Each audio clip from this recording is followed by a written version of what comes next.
ਅਪਸੀਆਂ ਦਾ ਚੌਥਾ ਚੈਪਟਰ ਜਿਸ ਨੂੰ ਮਿਲ ਜਾਏ, ਅਸੀਂ ਉਸਦੀਆਂ ਪਹਿਲੀਆਂ 16 ਆਇਤਾਂ ਪੜਾਂਗੇ ਔਰ ਫਿਰ ਪ੍ਰਭੂ ਦੇ ਵਚਨ ਦੇ ਵਿੱਚੋਂ ਅੱਜ ਇਸ ਨੂੰ ਇੱਕ ਡਿਫਰੈਂਟ ਐਂਗਲ ਦੇ ਨਾਲ ਇਹਨਾਂ ਹਿੱਸਿਆਂ ਨੂੰ ਦੇਖਾਂਗੇ। ਜਿਸ ਨੂੰ ਮਿਲ ਸਰੀਰ ਦੀ ਏਕਤਾ। ਮੈਂ ਪ੍ਰਭੂ ਦਾ ਕੈਦੀ ਹੋਣ ਦੇ ਨਾਤੇ ਤੁਹਾਡੇ ਅੱਗੇ ਬੇਨਤੀ ਕਰਦਾ ਹਾਂ ਕਿ ਆਪਣੇ ਪਰਮੇਸ਼ਵਰ ਵੱਲੋਂ ਮਿਲੇ ਸੱਦੇ ਦੇ ਯੋਗ ਆਪਣਾ ਜੀਵਨ ਗੁਜ਼ਾਰੋ। ਹਮੇਸ਼ਾ ਦੀਨ, ਨਮਰ ਅਤੇ ਧੀਰਜਵਾਨ ਬਣੋ। ਇੱਕ ਦੂਜੇ ਨੂੰ ਪਿਆਰ ਕਰੋ।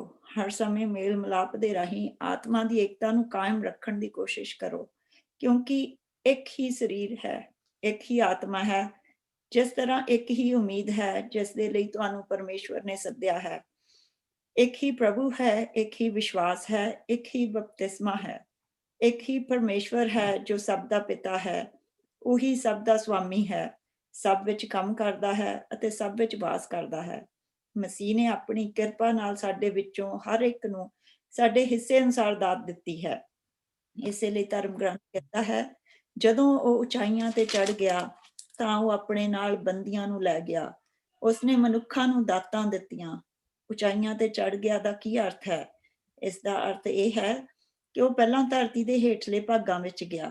ਇਸ ਲਈ ਜੋ ਹੇਠਾਂ ਗਿਆ ਉਹੀ ਹੈ ਜੋ ਉੱਪਰ ਸਭ ਅਸਮਾਨਾਂ ਵਿੱਚ ਵੀ ਆ ਗਿਆ ਕਿ ਉਹ ਸਭ ਨੂੰ ਪੂਰਨ ਕਰੇ। ਉਸਨੇ ਸਭ ਨੂੰ ਵੱਖ-ਵੱਖ ਦਾਤਾਂ ਦਿੱਤੀਆਂ, ਕੁਝ ਨੂੰ ਰਸੂਲ ਹੋਣ ਦਾ, ਕੁਝ ਨੂੰ ਨਬੀ ਹੋਣ ਦਾ, ਕੁਝ ਨੂੰ ਸੰਦੇਸ਼ਵਾਹਕ ਹੋਣ ਦਾ, ਕੁਝ ਨੂੰ ਆਪਣੇ ਲੋਕਾਂ ਦੇ ਚਰਵਾਹੇ ਹੋਣ ਦਾ ਅਤੇ ਕੁਝ ਨੂੰ ਸਿੱਖਿਅਕ ਹੋਣ ਦਾ। ਇਹ ਸਭ ਦਾਤਾਂ ਉਸਨੇ ਦਿੱਤੀਆਂ ਕਿ ਉਹ ਸਭ ਪਰਮੇਸ਼ਵਰ ਦੇ ਲੋਕਾਂ ਨੂੰ ਸੇਵਾ ਲਈ ਤਿਆਰ ਕਰਨ, ਜਿਸ ਨਾਲ ਮਸੀਹ ਦੇ ਸਰੀਰ ਦੀ ਉਸਾਰੀ ਹੋਵੇ, ਇੱਥੋਂ ਤੱਕ ਕਿ ਅਸੀਂ ਸਭ ਉਸ ਏਕਤਾ ਨੂੰ ਪ੍ਰਾਪਤ ਕਰੀਏ ਜੋ ਉਸ ਤੇ ਵਿਸ਼ਵਾਸ ਕਰਨ ਅਤੇ ਪਰਮੇਸ਼ਵਰ ਦੇ ਪੁੱਤਰ ਨੂੰ ਜਾਣਨ ਦੁਆਰਾ ਮਿਲਦੀ ਹੈ। ਇਹ ਹੋਣ ਤੇ ਅਸੀਂ ਆਪਣੀ ਪੂਰੀ ਮਨੁੱਖਤਾ ਨੂੰ ਪਹੁੰਚਾਂਗੇ, ਅਰਥਾਤ ਉਸ ਪੂਰਨਤਾ ਨੂੰ ਜੋ ਮਸੀਹ ਤੋਂ ਮਿਲਦੀ ਹੈ। ਫਿਰ ਅਸੀਂ ਬੱਚੇ ਨਹੀਂ ਰਹਾਂਗੇ ਜੋ ਹਰ ਤਰ੍ਹਾਂ ਦੀ ਝੂਠੀ ਸਿੱਖਿਆ, ਮਕਰ ਅਤੇ ਧੋਖੇ ਨਾਲ ਬਣਾਈਆਂ ਮਨੁੱਖੀ ਚਾਲਾਂ ਦੇ ਨਾਲ ਇੱਧਰ ਉੱਧਰ ਭਟਕਦੇ ਹਨ। ਸਗੋਂ ਅਸੀਂ ਆਪਣੇ ਜੀਵਨ ਦਾ ਆਧਾਰ ਸੱਤ ਅਤੇ ਪਿਆਰ ਨੂੰ ਬਣਾਵਾਂਗੇ ਕਿ ਅਸੀਂ ਮਸੀਹ ਦੀ ਸੰਗਤ ਵਿੱਚ ਹੋਰ ਵੱਧਦੇ ਜਾਈਏ। ਉਹੀ ਸਾਡਾ ਸਿਰ ਹੈ, ਉਸੇ ਵਿੱਚ ਸਾਰੇ ਅੰਗਾਂ ਦੀ ਏਕਤਾ ਕਾਇਮ ਰਹਿੰਦੀ ਹੈ। ਉਸੇ ਦੇ ਵਿੱਚ ਰਹਿ ਕੇ ਹਰ ਅੰਗ ਕੰਮ ਕਰਦਾ ਹੈ, ਜਿਸ ਨਾਲ ਸਰੀਰ ਪਿਆਰ ਵਿੱਚ ਵੱਧਦਾ ਤੇ ਉਸਰਦਾ ਜਾਂਦਾ ਹੈ। ਸੋ ਇੱਥੇ ਪ੍ਰਭੂ ਦਾ ਜਿਹੜਾ ਸ਼ਬਦ ਆ, ਇੱਥੇ ਸਾਨੂੰ ਉਸ ਅੰਗੀਕਰਨ ਦੇ ਵੱਲ ਨੂੰ ਲੈ ਕੇ ਜਾ ਰਿਹਾ, ਜਿਸ ਦੇ ਦੋ ਅਸੀਂ ਮੀਨਿੰਗ ਹੁੰਦੇ। ਉਸਦੇ ਅੰਗੀਕਰਨ ਦਾ ਮਤਲਬ ਹੁੰਦਾ ਕਿ ਜਿਸ ਵੇਲੇ ਪ੍ਰਭੂ ਦੀ ਹਜ਼ੂਰੀ ਸਾਡੇ ਵਿੱਚ ਆ ਔਰ ਸਾਡਾ ਸਭ ਕੁਛ ਪ੍ਰਭੂ ਦੇ ਵਿੱਚ ਆ। ਅੰਗੀਕਰਨ ਨੂੰ ਪ੍ਰਭੂ ਨੇ ਜਿਹੜਾ ਸਾਨੂੰ ਦਿਖਾਇਆ ਸੀ। ਅਗਰ ਤੁਸੀਂ ਮੇਰੇ ਨਾਲ ਯਹੋਨਾ ਦੇ 14ਵੇਂ ਭਾਗ ਦੇ ਵਿੱਚ ਆ ਜਾਓ, ਜੌਨ ਚੈਪਟਰ 14, ਤਾਂ ਉੱਥੇ ਪ੍ਰਭੂ ਨੇ ਸਾਨੂੰ ਇਸ ਬਰਕਤ ਦੇ ਬਾਰੇ ਦੱਸਿਆ ਸੀ ਕਿ ਜਿਹੜੀ ਚੇਲਿਆਂ ਨੂੰ ਉਹਨਾਂ ਨੇ ਕਹੀ ਸੀ ਕਿ ਹੁਣ ਤੁਹਾਡੇ ਸਮਝ ਨਹੀਂ ਆਉਂਦੀ ਪਈ, ਲੇਕਿਨ ਜਿਸ ਵੇਲੇ ਉਹ ਸਮਾਂ ਆਏਗਾ ਤੇ ਤੁਸੀਂ ਇਸ ਨੂੰ ਸਮਝ ਜਾਓਗੇ। ਸੋ ਜਿਸ ਲਈ ਅਸੀਂ ਪਵਿੱਤਰ ਆਤਮਾ ਦਾ ਪ੍ਰਭੂ ਨੇ ਸਾਨੂੰ ਵਚਨ ਦਿੱਤਾ ਸੀ, ਕਿਉਂਕਿ ਇਹ ਸਭ ਕੁਛ ਪਵਿੱਤਰ ਆਤਮਾ ਦੇ ਰਾਹੀਂ ਸੰਪੂਰਨ ਹੋ ਰਿਹਾ ਜੋ ਪ੍ਰਭੂ ਨੇ ਸਾਨੂੰ ਦਿੱਤਾ। ਔਰ ਸਾਨੂੰ ਜਿਹੜਾ ਅਸੀਂ ਸਪੈਸ਼ਲੀ ਅਸੀਂ ਜਿਹੜੇ ਐਨਾਬੈਪਟਿਸਟ ਆ, ਜਿਹੜੇ ਅਸੀਂ ਪ੍ਰਭੂ ਦਾ ਵਚਨ ਨੂੰ ਇੱਕ ਖਾਸ ਤਰੀਕੇ ਦਾ ਸਾਡਾ ਇੱਕ ਦੇਖਣ ਦਾ ਜਿਹੜਾ ਤਰੀਕਾ ਆ, ਉਹ ਵਚਨ ਦੇ ਨਾਲ ਵਚਨ ਨੂੰ ਖੋਲਣਾ। ਅਸੀਂ ਵਚਨ ਨੂੰ ਕੱਲਾ ਕਰਕੇ ਨਹੀਂ ਦੇਖਦੇ, ਕਿਸੇ ਆਇਤ ਨੂੰ ਕੱਲੀ ਕਰਕੇ ਨਹੀਂ ਦੇਖਦੇ। ਸਾਡਾ ਹਮੇਸ਼ਾ ਸਾਰਾ ਜਿਹੜਾ ਵਚਨ ਹੁੰਦਾ, ਵਚਨ ਨੂੰ ਵਚਨ ਖੋਲਦਾ, ਤਾਂ ਅਸੀਂ ਪ੍ਰਭੂ ਦਾ ਵਚਨ ਇੰਨਾ ਪੜ੍ਹਦੇ ਹਾਂ। ਔਰ ਇਹ ਫਿਰ ਜਿਸ ਲਈ ਵਚਨ ਦੇ ਨਾਲ ਵਚਨ ਨੂੰ ਖੋਲਿਆ ਜਾਂਦਾ ਤਾਂ ਉਸ ਦੇ ਨਾਲ ਸਾਡੀ ਆਤਮਾ ਨੂੰ, ਸਾਡੇ ਦਿਲ ਨੂੰ ਤਾਕਤ ਮਿਲਦੀ ਹੈ, ਕਿਉਂਕਿ ਪ੍ਰਭੂ ਨੇ ਆਪਣੇ ਵਚਨ ਨੂੰ ਔਰ ਆਪਣੇ ਨਾਮ ਨੂੰ ਹਮੇਸ਼ਾ ਉੱਚਾ ਰੱਖਣਾ। ਉਹਦਾ ਵਚਨ ਹੈ ਜਿਹੜਾ ਕਦੀ ਖਾਲੀ ਨਹੀਂ ਬੋਲਦਾ। ਬਾਕੀ ਸਭ ਚੀਜ਼ਾਂ ਜਿਹੜੀਆਂ ਹੈਗੀਆਂ ਉਹਨਾਂ ਦੀ ਕੋਈ ਖਾਸ ਹੋਂਦ ਨਹੀਂ। ਇਹ ਉਸਦਾ ਵਚਨ ਆ ਜਿਸ ਦੇ ਨਾਲ ਸਾਡੀ ਹੋਂਦ, ਵਚਨ ਦੇਹਧਾਰੀ ਹੋਇਆ, ਸਾਡੇ ਵਿੱਚ ਆਇਆ ਔਰ ਅਸੀਂ ਉਸਦੀ ਮਹਿਮਾ ਔਰ ਉਸਦੀ ਸੱਚਾਈ ਦੇ ਵਿੱਚ ਉਸਨੂੰ ਦੇਖਿਆ। ਸੋ ਜਿਸ ਵੇਲੇ ਅਸੀਂ ਮੇਰੇ ਨਾਲ 192 ਪੇਜ ਦੇ ਉੱਤੇ ਆ ਜਾਓ ਔਰ ਇੱਥੇ ਦੇਖੋ, ਪ੍ਰਭੂ ਨੇ ਸਾਨੂੰ ਪਵਿੱਤਰ ਆਤਮਾ ਦਾ ਵਚਨ ਦਿੱਤਾ 15 ਔਰ ਇਸ ਨੂੰ ਜਿਸ ਨੂੰ ਮਿਲ ਜਾਏ 15 ਤੋਂ ਲੈ ਕੇ 20 ਆਇਤ ਤੱਕ ਇਸ ਨੂੰ ਪੜ੍ਹਦੇ। ਔਰ ਇੱਥੋਂ ਜਿਹੜੀ ਸਾਨੂੰ ਜਿਹੜਾ ਇਸ ਦਾ ਜਿਹੜਾ ਅਸੀਂ ਪਹਿਲਾ ਹਿੱਸਾ ਦੇਖਿਆ ਹੈਗਾ 1 ਤੋਂ 6 ਤੱਕ, ਜਿਸ ਵੇਲੇ ਸਾਨੂੰ ਪ੍ਰਭੂ ਦਾ ਵਚਨ ਦੱਸਦਾ ਪਿਆ ਕਿ ਇੱਕ ਹੀ ਪ੍ਰਭੂ ਹੈ, ਇੱਕ ਹੀ ਪਰਮੇਸ਼ਰ ਹੈ, ਸਭ ਦਾ ਪਿਤਾ ਹੈ, ਸਭ ਦਾ ਸੁਆਮੀ ਹੈ, ਸਭ ਦੇ ਵਿੱਚ ਕੰਮ ਕਰਦਾ ਹੈ ਤੇ ਸਭ ਦੇ ਵਿੱਚ ਵਾਸ ਕਰਦਾ ਹੈ। ਕਿਸ ਤਰ੍ਹਾਂ ਉਹ ਕਰਦਾ? ਐਂਡ ਇਟ ਡਸ ਨਾਟ ਮੀਨ ਕਿ ਜਿਹੜੇ ਪ੍ਰਭੂ ਦੇ ਵਿੱਚ ਨਹੀਂ ਉਹਨਾਂ ਦੇ ਲਈ ਗੱਲ ਨਹੀਂ ਉਹ ਕਰਦਾ ਪਿਆ। ਉਹ ਇਸ ਵੇਲੇ ਜਿਹੜੀ ਗੱਲ ਇਹ ਸਾਰੀ ਕਰਦਾ ਪਿਆ, ਇਹ ਸਾਰਿਆਂ ਦੇ ਉੱਤੇ ਲਾਗੂ ਨਹੀਂ ਕਰ ਸਕਦੇ, ਕਿਉਂਕਿ ਇਸ ਦੇ ਲਈ ਸਾਨੂੰ ਅਸੀਂ ਤੁਰਿਓ ਆ ਪਹਿਲਾ, ਦੂਜਾ, ਤੀਜਾ, ਚੌਥੇ ਚੈਪਟਰ ਚ ਪਹੁੰਚੇ ਆ। ਔਰ ਇੱਥੇ ਸਾਨੂੰ ਉਹਨੇ ਦੱਸਿਆ ਕਿ 2 ਕੌਮਾਂ ਤੋਂ ਇਹ ਜਿਹੜੀ ਪਹਿਲਾਂ ਇੱਕ ਕੌਮ ਜਿਹਦੇ ਕੋਲ ਪ੍ਰਭੂ ਸੀ, ਹੁਣ ਉਹ ਰਸਤਾ ਸਾਰਿਆਂ ਦੇ ਲਈ ਖੋਲ ਦਿੱਤਾ ਗਿਆ ਹੈ। ਅੱਗੇ ਉਹ ਜਿਹੜਾ ਰਸਤਾ ਸੀ ਉਹ ਸਿਰਫ ਯਹੂਦੀਆਂ ਦੇ ਕੋਲ ਸੀ, ਉਹ ਵਚਨ ਯਹੂਦੀਆਂ ਦੇ ਕੋਲ ਸੀ, ਹੁਣ ਸਭ ਦੇ ਲਈ ਖੋਲ ਦਿੱਤਾ ਗਿਆ, ਰਾਈਟ। ਸੋ ਇਸ ਚੀਜ਼ ਨੂੰ ਅਸੀਂ ਦੇਖਦੇ ਪਏ ਹਾਂ। ਸੋ ਪ੍ਰਭੂ ਜਿਹੜਾ ਹੁਣ ਵਚਨ ਸਾਨੂੰ ਦੇਣ ਜਾ ਰਿਹਾ, ਜਿਹੜਾ ਕਹਿ ਰਿਹਾ ਕਿ ਇੱਕ ਹੀ ਪਿਤਾ, ਸਭ ਦਾ ਪਰਮੇਸ਼ਵਰ, ਸਭ ਦਾ ਪ੍ਰਭੂ, ਸਭ ਦੇ ਵਿੱਚ ਵਾਸ ਕਰਦਾ ਔਰ ਸਭ ਦੇ ਵਿੱਚ ਉਹ ਸਭ ਦੇ ਨਾਲ ਉਹ ਸਭ ਦੇ ਵਿੱਚ ਹੋ ਕੇ ਉਹ ਕੰਮ ਕਰਦਾ। ਸੋ ਪ੍ਰਭੂ ਯਿਸੂ ਨੇ ਇਸ ਦੇ ਬਾਰੇ ਕੀ ਕਿਹਾ, ਜਿਸ ਨੂੰ ਸੰਤ ਪੌਲ ਖੋਲ ਕੇ ਦੱਸਦੇ ਪਏ ਆ। ਮੇਰੇ ਨਾਲ ਜਿਸ ਨੂੰ ਮਿਲ ਗਿਆ 15 ਤੋਂ ਲੈ ਕੇ 20 ਤੱਕ। ਪਵਿੱਤਰ ਆਤਮਾ ਦੇ ਲਈ ਵਚਨ, ਜੇਕਰ ਤੁਸੀਂ ਮੈਨੂੰ ਪਿਆਰ ਕਰਦੇ ਹੋ, ਤੁਸੀਂ ਮੇਰੀਆਂ ਆਗਿਆਵਾਂ ਦਾ ਪਾਲਣ ਕਰੋਗੇ। ਮੈਂ ਪਿਤਾ ਨੂੰ ਬੇਨਤੀ ਕਰਾਂਗਾ ਅਤੇ ਉਹ ਤੁਹਾਨੂੰ ਦੂਜਾ ਮਦਦਗਾਰ ਦੇਵੇਗਾ ਕਿ ਉਹ ਸਦਾ ਤੁਹਾਡੇ ਨਾਲ ਰਹੇ, ਅਰਥਾਤ ਸੱਚ ਦਾ ਆਤਮਾ, ਜਿਸ ਨੂੰ ਸੰਸਾਰ ਪ੍ਰਾਪਤ ਨਹੀਂ ਕਰ ਸਕਦਾ, ਕਿਉਂਕਿ ਨਾ ਤਾਂ ਸੰਸਾਰ ਉਸ ਨੂੰ ਦੇਖਦਾ ਹੈ ਤੇ ਨਾ ਹੀ ਜਾਣਦਾ ਹੈ, ਪਰ ਤੁਸੀਂ ਉਸ ਨੂੰ ਜਾਣਦੇ ਹੋ, ਕਿਉਂਕਿ ਉਹ ਤੁਹਾਡੇ ਨਾਲ ਰਹਿੰਦਾ ਹੈ ਤੇ ਤੁਹਾਡੇ ਵਿੱਚ ਹੋਵੇਗਾ। ਮੈਂ ਤੁਹਾਨੂੰ ਅਨਾਥ ਨਹੀਂ ਛੱਡਾਂਗਾ, ਮੈਂ ਤੁਹਾਡੇ ਕੋਲ ਆ ਰਿਹਾ ਹਾਂ। ਥੋੜਾ ਚਿਰ ਹੋਰ ਹੈ, ਫਿਰ ਸੰਸਾਰ ਮੈਨੂੰ ਕਦੀ ਨਹੀਂ ਦੇਖੇਗਾ, ਪਰ ਤੁਸੀਂ ਮੈਨੂੰ ਦੇਖੋਗੇ। ਮੈਂ ਜਿਉਂਦਾ ਹਾਂ, ਇਸ ਲਈ ਤੁਸੀਂ ਵੀ ਜੀਓਗੇ। ਉਸ ਦਿਨ ਤੁਸੀਂ ਜਾਣੋਗੇ ਕਿ ਮੈਂ ਪਿਤਾ ਵਿੱਚ ਹਾਂ, ਤੁਸੀਂ ਮੇਰੇ ਵਿੱਚ ਹੋ ਅਤੇ ਮੈਂ ਤੁਹਾਡੇ ਵਿੱਚ ਹਾਂ। ਜੋ ਮੇਰਾ ਹਾਂਜੀ, ਬਸ ਇੱਥੇ ਤੱਕ ਠੀਕ ਹੈ ਮੇਰੀ ਪਿਆਰੀ ਭੈਣ। ਹਾਂ, ਜਿਸ ਲਈ ਅਸੀਂ ਇਸ ਨੂੰ ਦੇਖਦੇ ਪਏ ਹਾਂ ਤੇ ਸਾਨੂੰ ਪ੍ਰਭੂ ਦਾ ਵਚਨ ਦੇਖੋ ਕੀ ਦੱਸਦਾ ਪਿਆ।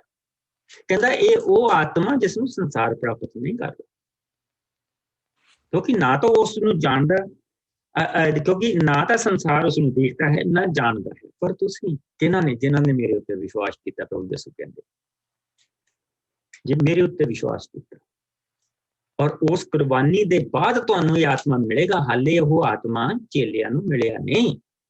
ਉਸ ਦੇ ਬਾਰੇ ਪ੍ਰਭੂ ਯਿਸੂ ਉਹਨਾਂ ਨੂੰ ਦੱਸਦੇ ਪਏ, ਉਸ ਬਲ ਦੇ ਬਾਰੇ ਜਿਹੜਾ ਸਾਨੂੰ ਮਿਲਣਾ, ਉਹ ਰਹਿਮ ਜਿਹੜੀ ਸਾਨੂੰ ਮਿਲਣੀ ਆ, ਉਹ ਸਾਥ ਜਿਹੜਾ ਸਾਨੂੰ ਮਿਲਣਾ, ਉਹ ਸਾਡੇ ਉੱਤੇ ਜਿਹੜੀ ਮੋਹਰ ਪ੍ਰਭੂ ਦੀ ਲੱਗਣੀ ਜਿਹੜੀ ਸਾਨੂੰ ਮਿਲਣੀ ਆ।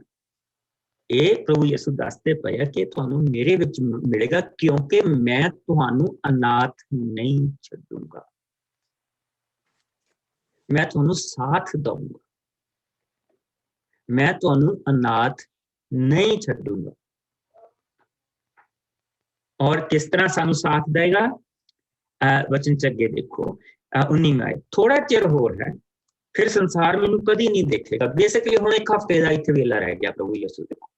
ਇਸ ਲਾਸਟ ਵੀਕ ਇੱਥੇ ਅਸੀਂ ਡੰਗਰੇ ਪਏ ਨਾ, ਉਹਨਾਂ ਨੇ ਆਪਣੇ ਚੇਲਿਆਂ ਦੇ ਪੈਰ ਧੋ ਦਿੱਤੇ ਆ, ਉਹਨਾਂ ਨੇ ਜਿਹੜਾ ਉਹ ਖਾਣਾ ਸੀ ਉਹ ਖਾ ਲਿਆ। ਬੇਸਿਕਲੀ ਹੁਣ 2 ਜਾਂ 3 ਦਿਨ ਰਹਿ ਗਏ ਜਦੋਂ ਪ੍ਰਭੂ ਯਿਸੂ ਮਸੀਹ ਨੂੰ ਸਲੀਬੀ ਮੌਤ ਦਿੱਤੀ ਜਾਣੀ। ਅਖੀਰਲਾ ਹਫ਼ਤਾ ਆ ਉਹਨਾਂ ਦੀ ਜ਼ਿੰਦਗੀ ਦਾ ਇਸ ਧਰਤੀ ਦੇ ਉੱਤੇ।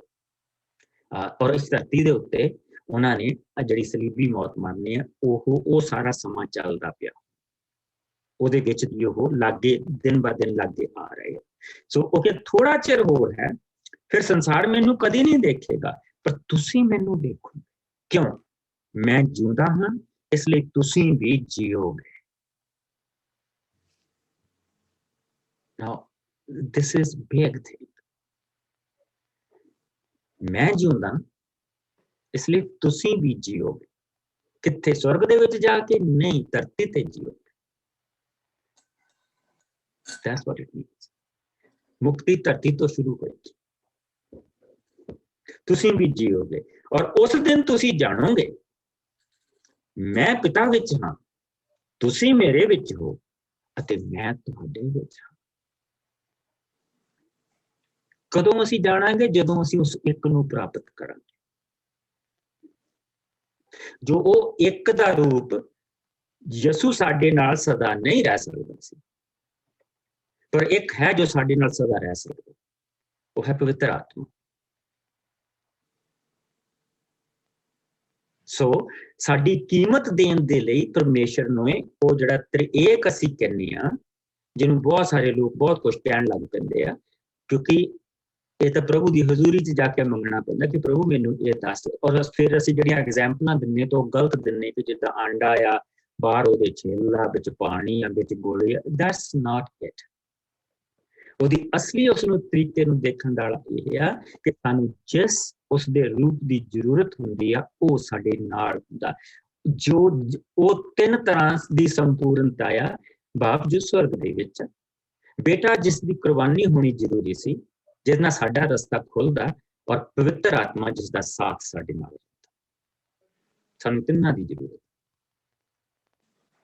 ਸੋ ਇਸ ਤਰ੍ਹਾਂ ਜਿਹੜੀਆਂ ਪਹਿਲੀਆਂ 6 ਆਇਤਾਂ ਸਾਨੂੰ ਦਿਖਾਉਂਦੀਆਂ ਪਈਆਂ ਕਿ ਇੱਕ ਪਰਮੇਸ਼ਵਰ ਆ ਔਰ ਇੱਕੋ ਹੀ ਬੈਪਟਿਜ਼ਮ ਆ ਔਰ ਇੱਕੋ ਹੀ ਪ੍ਰਭੂ ਆ ਔਰ ਏਕਤਾ, ਇਸੇ ਤਰ੍ਹਾਂ ਏਕਤਾ ਜਿਹੜੀ ਉਹ ਕਾਇਮ ਰਹਿੰਦੀ ਆ।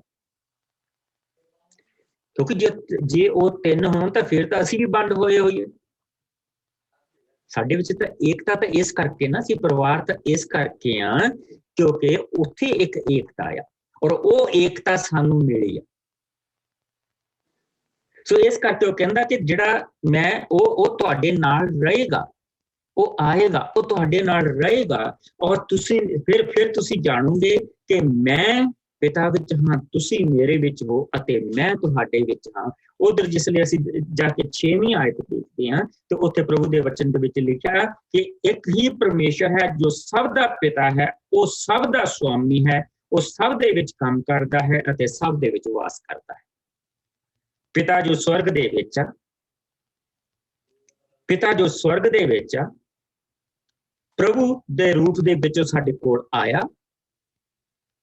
ਔਰ ਉਸਨੇ ਸਾਡੀ ਕੀਮਤ ਦਿੱਤੀ, ਉਹ ਦਰਵਾਜ਼ਾ ਖੁੱਲਿਆ, ਉਸ ਦੇ ਰਾਹੀਂ ਸਾਨੂੰ ਉਹਦੀ ਕੀਮਤ ਦੇ ਕਾਰਨ ਸਾਨੂੰ ਪਵਿੱਤਰ ਆਤਮਾ ਮਿਲੀ ਔਰ ਉਹਦੇ ਲਈ ਦੱਸਿਆ ਗਿਆ ਕਿ ਉਹ ਵਿੱਚ ਹੋ ਕੇ ਕੰਮ ਕਰਦਾ ਔਰ ਉਹ ਵਾਸ ਕਰਦਾ।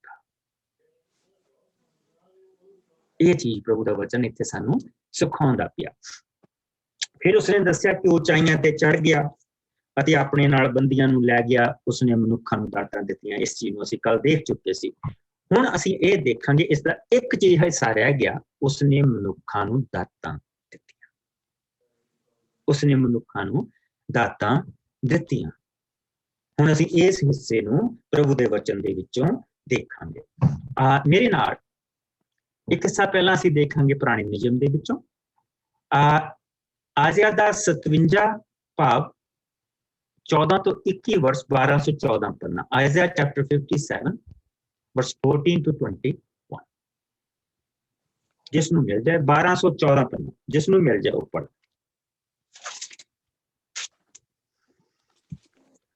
ਮੈਂ ਪੜਦਾ ਪਾਸਟਰ। ਹਾਂਜੀ ਪੜ੍ਹ।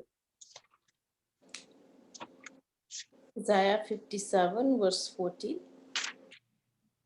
और यह कहा कि जाएगा, पति बांध कर राजमार्ग बनाओ, मेरी प्रजा के मार्ग में से हर एक कठोर दूर करो, क्योंकि जो महान और उत्तम और सदैव स्थिर रहता है और जिसका नाम पवित्र है, वह यूं कहता है, मैं ऊंचे पर और पवित्र स्थान के निवास करता हूँ और उसके संग भी रहता हूँ, जो खेदित और नम्र है, कि नम्र लोगों के हृदय और खेदित लोगों के मन को हर्षित करूं।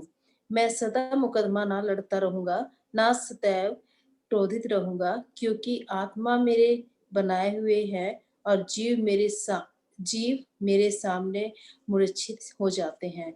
उनके लोभ के पाप के कारण मैंने क्रोधित होकर उसको दुख दिया था और क्रोध के मारे उससे मुंह छिपाया था, परंतु वह अपने मनमाने मार्ग से भटकता चला गया था।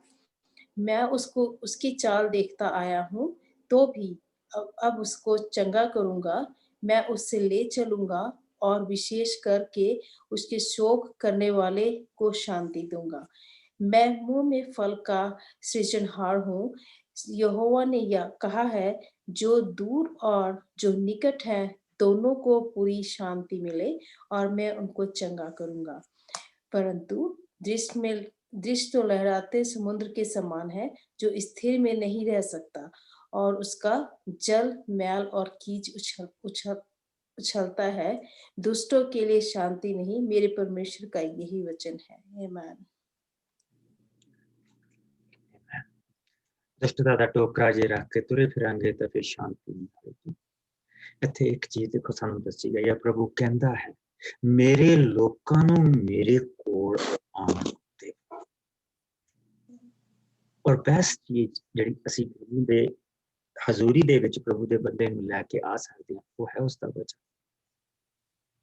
ਕਿਉਂਕਿ ਉਸ ਦਾ ਵਚਨ ਜਿਉਂਦਾ ਔਰ ਕਿਰਿਆਸ਼ੀਲ ਔਰ ਦੋ ਧਾਰੀ ਤਲਵਾਰ ਜੋ ਸਾਡੇ ਗੁੱਦੇ ਗੁੱਦੇ ਨੂੰ ਪਿੰਨ ਕੇ ਨਿਕਲ ਜਾਂਦੀ ਹੈ, ਔਰ ਇਹ ਗਹਿਰਾਈ ਤੱਕ ਸਾਡੀ ਜ਼ਿੰਦਗੀ ਦੇ ਵਿੱਚ ਕੰਮ ਕਰਦਾ। ਪ੍ਰਭੂ ਕਹਿੰਦਾ ਮੇਰੇ ਲੋਕਾਂ ਨੂੰ ਮੇਰੇ ਕੋਲ ਆਉਣ ਦਿਓ, ਉਹਨਾਂ ਦੇ ਰਾਹ ਦੇ ਵਿੱਚੋਂ ਹਰ ਕਠਿਨਾਈ ਨੂੰ ਦੂਰ ਕਰੋ, ਉਹਨਾਂ ਦੇ ਲਈ ਇੱਕ ਸੜਕ ਬਣਾਓ ਅਤੇ ਉਸ ਨੂੰ ਪੂਰੀ ਤਰ੍ਹਾਂ ਦੇ ਨਾਲ ਤਿਆਰ ਕਰੋ।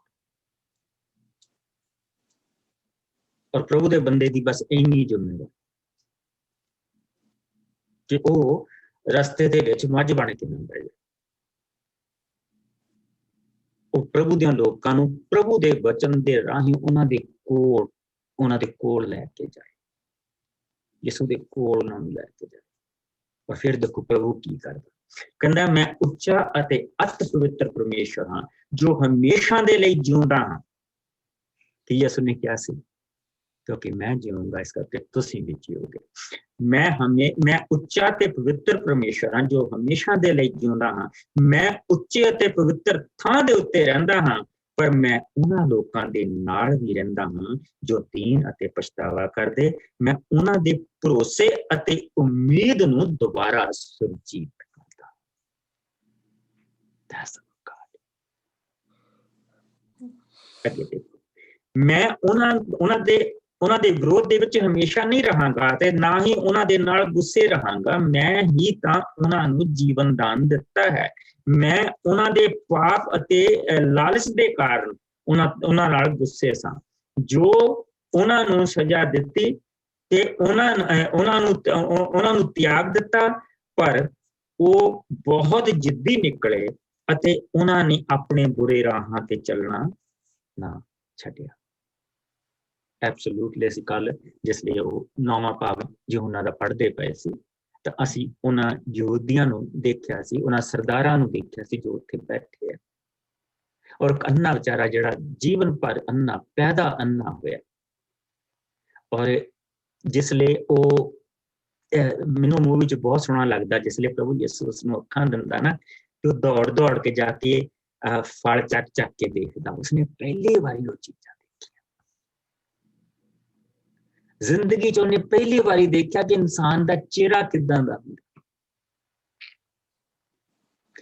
ਦਰਖਤ ਦਾ ਕੀ ਰੰਗ ਹੁੰਦਾ, ਅਸਮਾਨ ਦਾ ਕੀ ਰੰਗ ਹੁੰਦਾ, ਨੀਲਾ ਰੰਗ ਕਿਹਨੂੰ ਕਹਿੰਦੇ।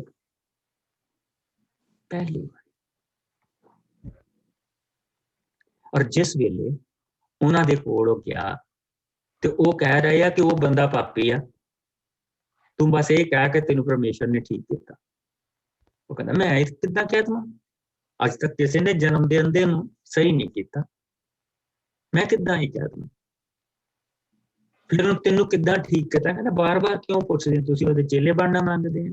ਅਸੀਂ ਤਾਂ ਮੂਸਾ ਦੇ ਚੇਲੇ, ਸਾਨੂੰ ਪਤਾ ਕਿ ਉਹ ਬੰਦਾ ਪਾਪੀ ਆ, ਉਹ ਸਬਤ ਨਹੀਂ ਰੱਖਦਾ। ਦੁੱਖ ਕੀ ਹੈ, ਤੈਨੂੰ ਸਬਤ ਦੇ ਦਿਨ ਉਹਨੇ ਚੰਗਾ ਕੀਤਾ,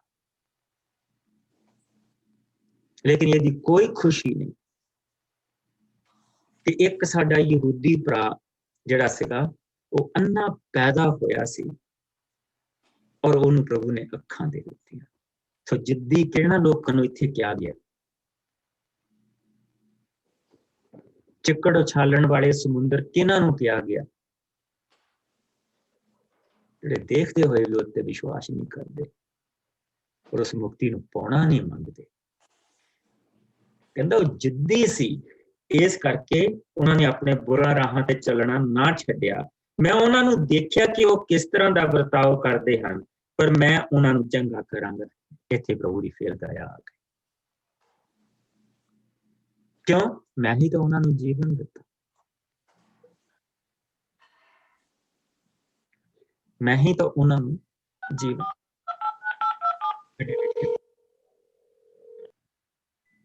ਸਾਡੇ ਵਿੱਚ ਭੈਣ ਭਰਾ ਹੈਗੇ ਆ ਜੋ ਜਿਨ੍ਹਾਂ ਦੇ ਜਿਹੜੇ ਆਪਣੇ ਬੱਚਿਆਂ ਦੇ ਲਈ ਦੁਆ ਕਰਦੇ ਪਏ। ਕਿਸ ਤਰ੍ਹਾਂ ਦਿਲ ਤੇ ਬੀਤਦੀ ਜਿਸ ਲਈ ਕੋਈ ਬੰਦਾ ਕਹਿ ਦੇਵੇ ਇਹਨੂੰ ਛੱਡ ਦਿਓ, ਉਹਨੂੰ ਰਹਿਣ ਦਿਓ, ਜੋ ਕਰਦਾ ਕਰਨ ਦਿਓ। ਦਿਲ ਫਟਦਾ ਨਾ ਅੱਗੇ ਸੁਣ ਕੇ, ਟੁਕੜੇ ਹੋਏ, ਛੇਦ ਹੋ ਜਾਂਦਾ ਦਿਲ। ਸਾਡਾ ਪ੍ਰਭੂ ਜਿਹੜਾ ਕਹਿੰਦਾ ਕਿ ਕੀ ਇੱਕ ਨਵ ਜਨਮੇ ਬਾਲਕ ਨੂੰ ਉਸਦੀ ਮਾਂ ਭੁੱਲ ਸਕਦੀ ਆ? ਉਹ ਕਹਿੰਦਾ ਹਾਂ ਭੁੱਲ ਸਕਦੀ ਆ, ਪਰ ਮੈਂ ਤੈਨੂੰ ਕਦੀ ਨਹੀਂ ਭੁੱਲਾਂਗਾ। ਮੈਂ ਤੇਰੀ ਸੂਰਤ ਆਪਣੇ ਹੱਥ ਦੇ ਉੱਤੇ ਬਣਾਈ। ਔਰ ਬੜਾ ਉਸਨੂੰ ਦੁੱਖ ਲੱਗਾ ਸੀ ਜਿਸ ਲਈ ਉਹਨੇ ਹੱਥ ਤੇ ਉਹ ਸੂਰਤ ਬਣਾਈ ਸੀ। ਉਹ ਕਿੱਲਾਂ ਦੇ ਨਾਲ ਬਣੀ ਗਈ ਸੀ। ਮੈਂ ਤੇਰੀ ਸੂਰਤ ਆਪਣੇ ਹੱਥ ਤੇ ਬਣਾਈ, ਪ੍ਰਭੂ ਕਹਿੰਦਾ। ਔਰ ਜਿਸ ਅਸੀਂ ਪ੍ਰਭੂ ਦੇ ਵਚਨ ਦੇ ਵਿੱਚ ਦੇਖਦੇ ਹਾਂ, ਕਹਿੰਦਾ ਮੈਂ ਉਹਨਾਂ ਨੂੰ ਦੇਖਿਆ ਹੈ ਉਹ ਕਿਸ ਤਰ੍ਹਾਂ ਦਾ ਵਰਤਾਓ ਕਰਦੇ ਹਨ, ਪਰ ਮੈਂ ਉਹਨਾਂ ਨੂੰ ਚੰਗਾ ਕਰਾਂਗਾ। ਮੈਂ ਉਹਨਾਂ ਦੀ ਅਗਵਾਈ ਅਤੇ ਮਦਦ ਕਰਾਂਗਾ। ਜੋ ਸੋਗ ਕਰਦੇ ਹਨ ਤਸੱਲੀ ਦੇਵਾਂਗਾ। ਮੈਂ ਉਹਨਾਂ ਨੂੰ ਜੋ ਨੇੜੇ ਹਨ ਜਾਂ ਦੂਰ ਸ਼ਾਂਤੀ ਦੇਵਾਂਗਾ। ਮੈਂ ਆਪਣੇ ਲੋਕਾਂ ਨੂੰ ਚੰਗਾ ਕਰਾਂਗਾ, ਪਰ ਦੁਸ਼ਟ ਉਛਲਦੇ ਸਾਗਰ ਦੇ ਵਾਂਗ ਹਨ, ਜਿਸ ਦੀਆਂ ਲਹਿਰਾਂ ਹਮੇਸ਼ਾ ਗੰਧ ਅਤੇ ਚਿੱਕੜ ਉਛਾਲਦੀਆਂ ਹਨ। ਔਰ ਪਾਪੀ ਦਾ ਕੋਈ ਬਚਾਅ ਨਹੀਂ, ਪਾਪੀ ਦੀ ਕੋਈ ਸ਼ਾਂਤੀ ਨਹੀਂ ਉਸਨੂੰ ਮਿਲੇਗੀ। ਤੁਹਾਡਾ ਹਿੰਦੀ ਦਾ ਜਿਹੜਾ ਟ੍ਰਾਂਸਲੇਸ਼ਨ ਉਹ ਗੁੱਡ ਹੈ। ਪਾਪੀ ਦੇ ਲਈ ਕੋਈ ਸ਼ਾਲੋਮ ਨਹੀਂ, ਕੋਈ ਪੀਸ ਨਹੀਂ। ਇਹ ਸ਼ਬਦ ਇੱਥੇ ਆਉਂਦਾ, ਸ਼ਾਲੋਮ ਸ਼ਬਦ ਇੱਥੇ ਵਰਤਿਆ ਗਿਆ, ਉਸਦਾ ਕੋਈ ਨਹੀਂ। ਸੋ ਅਸੀਂ ਹੁਣ ਜਿਸ ਲਈ ਆਪਣੇ ਜਿਸ ਭਾਵ ਨੂੰ ਦੇਖਦੇ ਪਏ ਹਾਂ, ਹੁਣ ਅਸੀਂ ਇੱਕ ਉਦਾਹਰਨ ਦੇਖਾਂਗੇ। ਉਦਾਹਰਨ ਅਸੀਂ ਪਤਰਸ ਦੀ ਦੇਖਾਂਗੇ ਕਿ ਕਿਸ ਤਰ੍ਹਾਂ ਜਿਸ ਲਈ ਅਸੀਂ ਪ੍ਰਭੂ ਦੇ ਵਚਨ ਦੇ ਵਿੱਚ ਗਏ ਹਾਂ ਤੇ ਕਿਸ ਤਰ੍ਹਾਂ ਪਤਰਸ ਉਹੀ ਪਤਰਸ ਪਵਿੱਤਰ ਆਤਮਾ ਤੋਂ ਪਹਿਲਾਂ ਤੇ ਉਹੀ ਪਤਰਸ ਆ ਪਵਿੱਤਰ ਆਤਮਾ ਮਿਲਣ ਤੋਂ ਬਾਅਦ। ਅਸੀਂ ਦੋ ਉਦਾਹਰਨਾਂ ਦੇਖਾਂਗੇ ਕਿ ਪ੍ਰਭੂ ਦਾ ਆਤਮਾ ਜਿਹੜਾ ਉਸਨੇ ਵਾਅਦਾ ਕੀਤਾ ਕਿ ਮੈਂ ਤੁਹਾਨੂੰ ਦਊਂਗਾ, ਮੈਂ ਤੁਹਾਨੂੰ ਮਦਦਗਾਰ ਦਊਂਗਾ, ਮੈਂ ਤੁਹਾਨੂੰ ਸਿੱਖਿਅਕ ਦਊਂਗਾ, ਮੈਂ ਤੁਹਾਨੂੰ ਸਾਥੀ ਦਊਂਗਾ, ਮੈਂ ਤੁਹਾਨੂੰ ਸਹਾਰਾ ਦਊਂਗਾ, ਉਹ ਤੁਹਾਡੇ ਨਾਲ ਰਹੇਗਾ। ਉਸ ਦਿਨ ਤੁਸੀਂ ਜਾਣੋਗੇ, ਮੈਂ ਤੁਹਾਨੂੰ ਅਨਾਥ ਨਹੀਂ ਛੱਡੂੰਗਾ। ਉਸ ਦਿਨ ਤੁਸੀਂ ਜਾਣੋਗੇ ਮੈਂ ਪਰਮੇਸ਼ਰ ਦੇ ਵਿੱਚ ਹਾਂ, ਤੁਸੀਂ ਮੇਰੇ ਵਿੱਚ ਆ, ਔਰ ਮੈਂ ਤੁਹਾਡੇ ਵਿੱਚ ਆ। ਉਹ ਮੈਂ ਤੁਹਾਡੇ ਵਿੱਚ ਕੌਣ?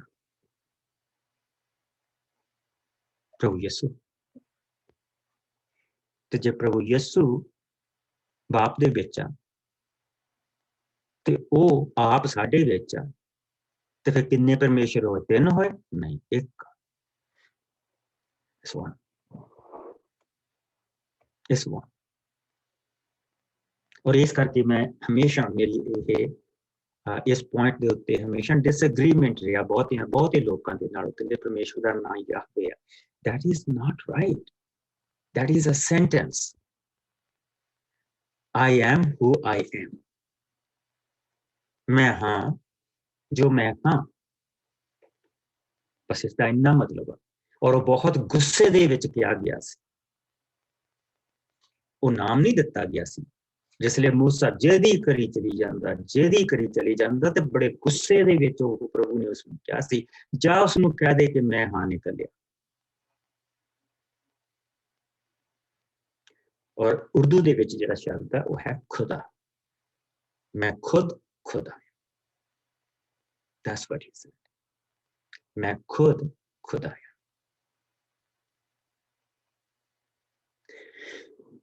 ਸਿਰ ਸਾਨੂੰ ਨਾਮ ਮਿਲਿਆ ਤਾਂ ਉਹ ਯਿਸੂ ਮਿਲਿਆ,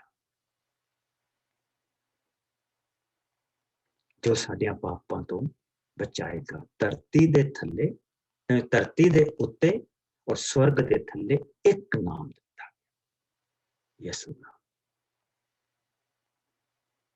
ਸਾਨੂੰ ਇੱਕ ਹੀ ਨਾਮ ਦਿੱਤਾ, ਯਿਸੂ ਨਾਮ।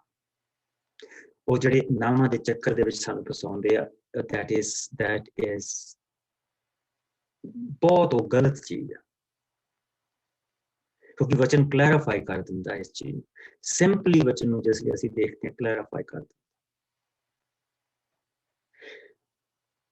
ਹੁਣ ਜਿਸਲੇ ਅਸੀਂ ਪ੍ਰਭੂ ਦੇ ਵਿੱਚ ਵਾਪਸ ਹੋਣੇ ਪਏ ਹਾਂ ਤੇ ਉਸਨੇ ਇੱਕ ਚੀਜ਼ ਕਹੀ, ਕਹਿੰਦਾ ਕਿ 9ਵੀਂ ਆਇਤ ਮੇਰੇ ਨਾਲ ਦੇਖੋ ਅਫਸੀਆਂ ਦੀ ਪਹਿਲਾਂ, ਉਚਾਈਆਂ ਤੇ ਚੜ ਗਿਆ ਦਾ ਕੀ ਅਰਥ ਹੈ? ਇਸ ਦਾ ਅਰਥ ਹੈ ਕਿ ਉਹ ਪਹਿਲਾਂ ਧਰਤੀ ਦੇ ਹੇਠਲੇ ਭਾਗਾਂ ਦੇ ਵਿੱਚ ਗਿਆ, ਇਸ ਲਈ ਜੋ ਹੇਠਾਂ ਗਿਆ ਉਹੀ ਹੈ ਜੋ ਉੱਪਰ ਅਸਮਾਨਾਂ ਦੇ ਵਿੱਚ ਗਿਆ, ਅਤੇ ਉਹ ਸਭ ਨੂੰ ਪੂਰਨ ਕਰੇ, ਸਭ ਨੂੰ ਪੂਰਨ ਕਰੇ। ਅਸੀਂ ਦੇਖ ਲਿਆ ਸੀ ਕਿ ਪ੍ਰਭੂ ਯਿਸੂ ਵਿੱਚ ਕੱਲ ਅਸੀਂ ਇਹਨਾਂ ਚੀਜ਼ਾਂ ਨੂੰ ਦੇਖ ਲਿਆ ਸੀ ਕਿ ਪ੍ਰਭੂ ਯਿਸੂ ਮਸੀਹ ਨੇ ਕਿਹਾ ਕਿ ਜਿਸ ਵੇਲੇ ਉਹਨਾਂ ਨੇ ਕਿਹਾ ਕਿ ਹੁਣ ਮੈਂ ਜਾਣਾ, ਤੁਸੀਂ ਯਰੂਸ਼ਲਮ ਦੇ ਵਿੱਚ ਰਹੋ ਜਦ ਤੱਕ ਤੁਹਾਨੂੰ ਮਦਦਗਾਰ ਨਾ ਮਿਲ ਜਾਏ, ਤੁਸੀਂ ਇੱਥੋਂ ਬਾਹਰ ਨਾ ਜਾਓ, ਤੁਸੀਂ ਇੱਥੇ ਹੀ ਰਹਿਣਾ। ਔਰ ਫਿਰ ਉਸਨੇ ਦੱਸਿਆ ਕਿ ਉਹਨਾਂ ਸਭ ਨੂੰ ਵੱਖ-ਵੱਖ ਦਾਤਾਂ ਦਿੱਤੀਆਂ, ਕੁਝ ਨੂੰ ਰਸੂਲ ਹੋਣ ਦਾ, ਕੁਝ ਨੂੰ ਨਬੀ ਹੋਣ ਦਾ, ਕੁਝ ਨੂੰ ਸੰਦੇਸ਼ਵਾਹਕ ਹੋਣ ਦਾ, ਕੁਝ ਨੂੰ ਆਪਣੇ ਲੋਕਾਂ ਦੇ ਚਰਵਾਹੇ ਹੋਣ ਦਾ, ਕੁਝ ਨੂੰ ਸਿੱਖਿਅਕ ਹੋਣ ਦਾ। ਇਹ ਸਭ ਦਾਤਾਂ ਉਸਨੇ ਦਿੱਤੀਆਂ ਤੇ ਉਹ ਸਭ ਪਰਮੇਸ਼ਰ ਦੇ ਲੋਕਾਂ ਨੂੰ ਸੇਵਾ ਦੇ ਲਈ ਤਿਆਰ ਕਰਨ, ਜਿਸ ਨਾਲ ਮਸੀਹ ਦੇ ਸਰੀਰ ਦੀ ਉਸਾਰੀ ਹੋਵੇ। ਉਹਨਾਂ ਦਾਤਾਂ ਨੇ ਸਾਨੂੰ ਸਾਡੇ ਵਿੱਚ ਇੱਕ ਤਰ੍ਹਾਂ ਦੀ ਸਾਨੂੰ ਤਿਆਰ ਕਰਨਾ ਸੀ ਕਿ ਪ੍ਰਭੂ ਦਾ ਸਰੀਰ ਦੀ ਜੋ ਅਸੀਂ ਆ, ਉਸਦਾ ਜੋ ਅੰਗ ਆ, ਉਸ ਦੀ ਉਸਾਰੀ ਹੋਵੇ, ਉਹ ਵਧੇ, ਉਸਦੇ ਵਿੱਚ ਸ਼ੁੱਧਤਾ ਆਵੇ, ਉਹਦੇ ਵਿੱਚ ਪਰਮੇਸ਼ਰ ਦੀ ਹਜ਼ੂਰੀ ਆਵੇ। ਇਹਨਾਂ ਚੀਜ਼ਾਂ ਦੀ ਗੱਲ ਕਰਦੇ ਪਏ ਇੱਥੇ ਜੋ ਅਸੀਂ ਦੇਖਦੇ ਪਏ ਹਾਂ। ਆਓ ਇੱਕ ਉਦਾਹਰਨ ਦੇਖਦੇ ਹਾਂ, ਉਸ ਤੋਂ ਬਾਅਦ ਕਿਉਂਕਿ ਅਸੀਂ ਜਿਸਲੇ ਕਰੰਥੀਆਂ ਦੇ ਵਿੱਚ ਜਾਵਾਂਗੇ ਉਸਲੇ ਇਹਨਾਂ ਸਾਰੀਆਂ ਦਾਤਾਂ ਦੇ ਬਾਰੇ ਖੋਲ ਕੇ ਦੇਖਾਂਗੇ। ਮੈਂ ਇੱਥੇ ਬਹੁਤਾ ਸਮਾਂ ਦਾਤਾਂ ਦੇ ਵਿੱਚ ਮੈਂ ਸਪੈਂਡ ਨਹੀਂ ਕਰਨਾ ਮੰਗਦਾ, ਕਿਉਂਕਿ it's going to be a better study. ਜਿਸ ਵੇਲੇ ਅਸੀਂ ਪਹਿਲਾ ਕਰੰਥੀਆਂ ਤੇ ਦੂਸਰੀ ਕਰੰਥੀਆਂ ਦੀ ਜੇ ਸਟੱਡੀ ਕਰਨੀ ਹੈ ਨਾ, ਉਹਦੇ ਵਿੱਚ ਸਾਨੂੰ ਬਹੁਤ ਐਨ ਖੋਲ ਕੇ ਸਾਰੀਆਂ ਚੀਜ਼ਾਂ ਦਾ ਪਤਾ ਲੱਗਣਾ, and it's going to be a best one. So ਮੇਰੇ ਨਾਲ ਆਓ ਅਸੀਂ ਪਤਰਸ ਦੀ ਜ਼ਿੰਦਗੀ ਦੇਖਾਂਗੇ, ਇਸ ਤੋਂ ਪਹਿਲਾਂ ਕਿ ਉਸ ਨੂੰ ਪਵਿੱਤਰ ਆਤਮਾ ਮਿਲੀ, ਔਰ ਉਸ ਤੋਂ ਬਾਅਦ ਕਿ ਉਸ ਨੂੰ ਜਿਸ ਵੇਲੇ ਪ੍ਰਭੂ ਦੀ ਹਜ਼ੂਰੀ ਮਿਲ ਗਈ, ਉਹਦੇ ਵਿੱਚ ਅਸੀਂ ਦੋ ਫਰਕ ਦੇਖਾਂਗੇ। ਮੇਰੇ ਨਾਲ 198 ਪੰਨਾ ਯਹੋਨਾ ਦਾ 18ਵਾਂ ਪਾਠ, ਜੌਨ ਚੈਪਟਰ 18 verse 12 to 14।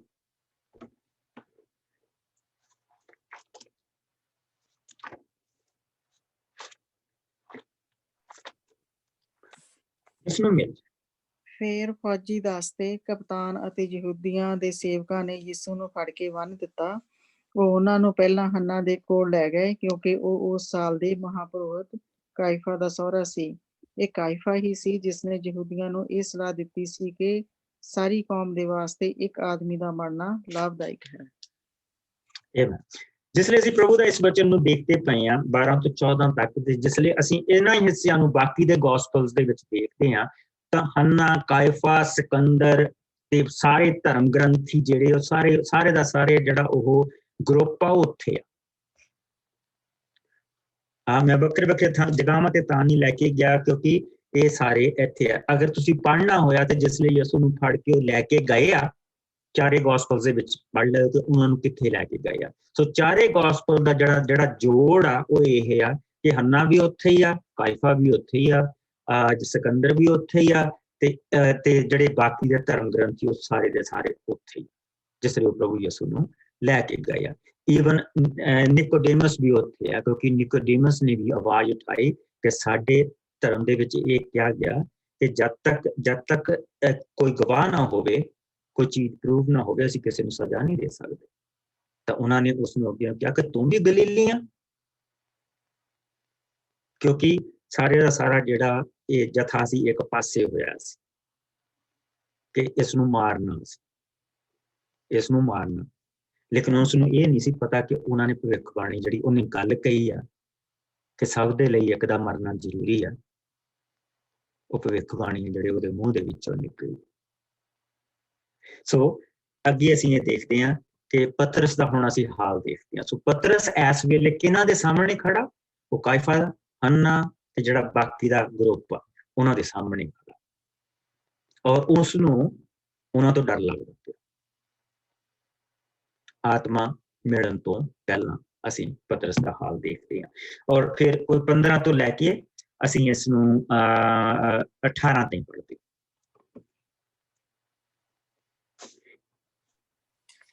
ਸ਼ਮੌਨ ਪਤਰਸ ਅਤੇ ਇੱਕ ਹੋਰ ਚੇਲਾ ਯਿਸੂ ਦੇ ਪਿੱਛੇ ਪਿੱਛੇ ਗਏ। ਉਹ ਚੇਲਾ ਮਹਾਪੁਰੋਹਿਤ ਦੀ ਜਾਣ ਪਛਾਣ ਵਾਲਾ ਸੀ, ਇਸ ਲਈ ਉਹ ਯਿਸੂ ਦੇ ਨਾਲ ਮਹਾਪੁਰੋਹਿਤ ਦੇ ਵਿਹੜੇ ਵਿੱਚ ਚਲਾ ਗਿਆ। ਪਰ ਪਤਰਸ ਬਾਹਰ ਬੂਹੇ ਉੱਤੇ ਹੀ ਖੜਾ ਰਿਹਾ। ਤਾਂ ਉਹ ਚੇਲਾ ਜਿਹੜਾ ਮਹਾਪੁਰੋਹਿਤ ਦੀ ਜਾਣ ਪਛਾਣ ਵਾਲਾ ਸੀ ਬਾਹਰ ਆਇਆ ਅਤੇ ਬੂਹੇ ਦੀ ਰਖਵਾਲੀ ਕਰਨ ਵਾਲੀ ਕੁੜੀ ਨੂੰ ਕਹਿ ਕੇ ਪਤਰਸ ਨੂੰ ਅੰਦਰ ਲੈ ਗਿਆ। ਉਹ ਬੂਹੇ ਦੀ ਰਖਵਾਲੀ ਕਰਨ ਵਾਲੀ ਕੁੜੀ ਨੇ ਪਤਰਸ ਨੂੰ ਕਿਹਾ, ਕੀ ਤੂੰ ਉਸ ਆਦਮੀ ਦੇ ਚੇਲਿਆਂ ਵਿੱਚੋਂ ਨਹੀਂ ਹੈ? ਪਤਰਸ ਨੇ ਉੱਤਰ ਦਿੱਤਾ, ਨਹੀਂ, ਮੈਂ ਨਹੀਂ ਹਾਂ। ਠੰਡ ਬਹੁਤ ਸੀ, ਇਸ ਲਈ ਸੇਵਕਾਂ ਅਤੇ ਕੰਮ ਕਰਨ ਵਾਲਿਆਂ ਨੇ ਕੋਲਿਆਂ ਦੀ ਅੱਗ ਬਾਲ ਰੱਖੀ ਸੀ ਅਤੇ ਉਹ ਖੜੇ ਹੋ ਕੇ ਸੇਕ ਰਹੇ ਸਨ। ਪਤਰਸ ਵੀ ਉਹਨਾਂ ਨਾਲ ਅੱਗ ਸੇਕਣ ਲੱਗ ਪਿਆ।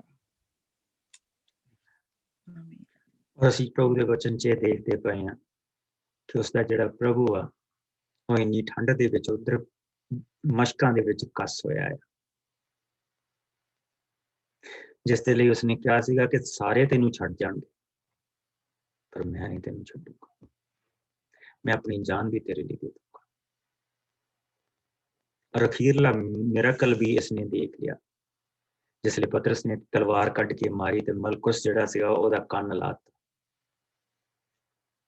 ਤੇ ਪ੍ਰਭੂ ਨੇ ਕਿਹਾ ਕਿ ਇਹ ਤਲਵਾਰ ਨੂੰ ਮਿਆਨ ਦੇ ਵਿੱਚ ਰੱਖ, ਤੇ ਉਹਨਾਂ ਨੇ ਮਲਕਸ ਦਾ ਕੰਨ ਫੜਿਆ, ਮੁੜ ਕੇ ਲਾਤਾ।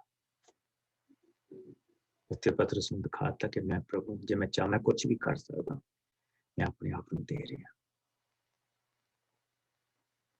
ਮੈਂ ਆਪਣੇ ਆਪ ਨੂੰ ਦੇ ਰਿਹਾ। ਪਤਰਸ ਨੇ ਉੱਥੇ ਇੱਕ ਹੋਰ ਵੀ ਚੀਜ਼ ਦੇਖੀ, 18ਵੇਂ ਚੈਪਟਰ ਨੂੰ ਸਾਰੇ ਨੂੰ ਪੜ੍ਹਿਓ। ਪਤਰਸ ਨੇ ਉੱਥੇ ਇੱਕ ਹੋਰ ਵੀ ਚੀਜ਼ ਦੇਖੀ ਆ ਕਿ ਉਸ ਨੂੰ ਉਹਨਾਂ ਨੇ ਯਿਸੂ ਨੂੰ ਕਿਹਾ ਕਿ ਪ੍ਰਭੂ ਯਿਸੂ ਨੇ ਪੁੱਛਿਆ, ਤੁਸੀਂ ਕਿਸ ਨੂੰ ਲੱਭਦੇ ਪਏ ਹੋ? ਉਹਨਾਂ ਨੇ ਕਿਹਾ ਯਿਸੂ ਨੂੰ, ਯਿਸੂ ਨਾਸਰੀ ਨੂੰ ਲੱਭਦੇ ਪਏ ਹੋ। ਪ੍ਰਭੂ ਯਿਸੂ ਨੇ ਕਿਹਾ ਮੈਂ ਹਾਂ। ਇਸ ਲਈ ਪ੍ਰਭੂ ਯਿਸੂ ਮਸੀਹ ਨੇ ਕਿਹਾ ਮੈਂ ਹਾਂ। ਉਸ ਸਾਹ ਦੇ ਵਿੱਚੋਂ ਕੀ ਨਿਕਲਿਆ ਤੇ ਉਹ ਸਾਰੇ ਦੇ ਸਾਰੇ ਪਿੱਛੇ ਨੂੰ ਕੱਢੇ। ਪਤਰਸ ਨੇ ਉਹ ਵੀ ਦੇਖਿਆ, ਲੇਕਿਨ ਉਹ ਕਿਹਾ ਕਿ ਮੈਂ ਇਸ ਬੰਦੇ ਨੂੰ ਨਹੀਂ ਜਾਣਦਾ। ਕਿਹਨਾਂ ਤੋਂ ਡਰਦਾ ਪਿਆ? ਉਸੇ ਕਾਇਫਾ ਤੋਂ, ਉਸੇ ਹੰਨਾ ਤੋਂ, ਉਸੇ ਸਿਕੰਦਰ ਤੋਂ, ਉਹ ਜਿਹੜੇ ਬਾਕੀ ਦੇ ਸਾਰੇ ਕਪਤਾਨ ਉੱਥੇ ਖੜੇ ਆ। 25 ਤੋਂ ਲੈ ਕੇ 27 ਤੱਕ।